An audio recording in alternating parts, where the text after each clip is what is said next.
do you think it would be helpful for parents, along with their student, to start thinking about not only paying for how to pay for college, but also to figure out who they can talk to or need to talk to in terms of getting guidance on how to look for colleges? Like, where do you begin? So what happens with a lot of folks is they project their own desires on what college they want to go to, Right.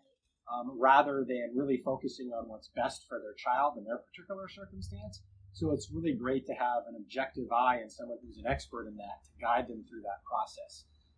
As you had talked about, state versus private school, junior college, and then going to a 4-year, working with a college counselor to go through some of those issues can be really beneficial. Some high schools have that in-house.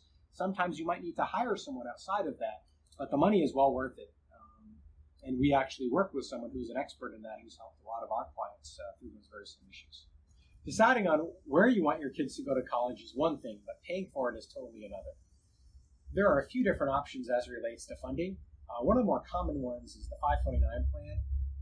It's after tax. It grows tax-free, so long as it's used for educational purposes. It does have to be for college. Another option is the covered out. The maximum that one can deposit in any given year is much lower than the 529. However, that can be used for secondary education, private schools, high schools, things of that nature. So there's a little bit of more flexibility. The more family members that you can have to contribute to someone's college education, the better, and the earlier the better. 529 is especially attractive in that regard.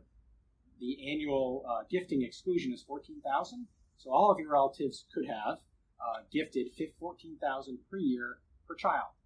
So it's really powerful, especially in a 529 plan that has higher cumulative limits. It can allow the money to grow tax-free over a long period of time. It's not to say that other options aren't valid, but the 529 has a lot of flexibility as it relates to funding. I wanted to bring up another point, and this is something that not many people know or will utilize, but in the event, sometimes people want to hedge. They certainly hope that their kids will go to college. Right. But in the case that they either go to perhaps a community college or a trade school, and they simply don't need all of the money that's in their 529 plan, is to fund a Roth IRA. With that, you can take out up to the contributions that you've put in without having to pay taxes. So the idea is contribute some to something, an account like a Coverdell or a 529 plan, contribute other monies to something like a Roth IRA. If you need the money to take it out of, you can take it at least up to the principal tax-free. If you don't use it for college, you simply use it for retirement. Now, you could bump into income limitations, and there's other strategies to get around that. However, from a high-level perspective, that's a strategy that some people don't know about that can be used in conjunction with some of the traditional college funding mechanisms. When a student withdraws from a 529 plan, the proceeds are tax-free, so long as they use it for qualified education expenses. Now, what the heck is that? It's tuition, it's room, it's board, and actually more recently they're allowing computers to be tied into that. So that's a little bit interesting. The other thing you want to keep in mind is that if your student lives off campus, you can still use that for off-campus housing and even board. However, the way that that's determined and what you can use the 529 proceeds for is based upon the school's determination of what tuition and room and board should be. Jon, what do you think about parents who may not have started early enough for saving for their child's college education, or thinking about pulling out some funds for their retirement accounts?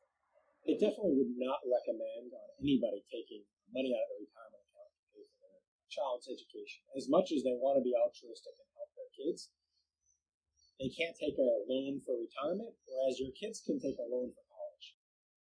What I would ask them is, what other options are available? What schools are they going to? We had talked earlier about state versus private. What are the costs involved? Can their children work part-time or over the summers? There's a lot of different variables that are at play here, but taking money out of your hard-earned retirement that you can never get back in terms of a compounding growth perspective is a big mistake. Look at all the different financial options before going down that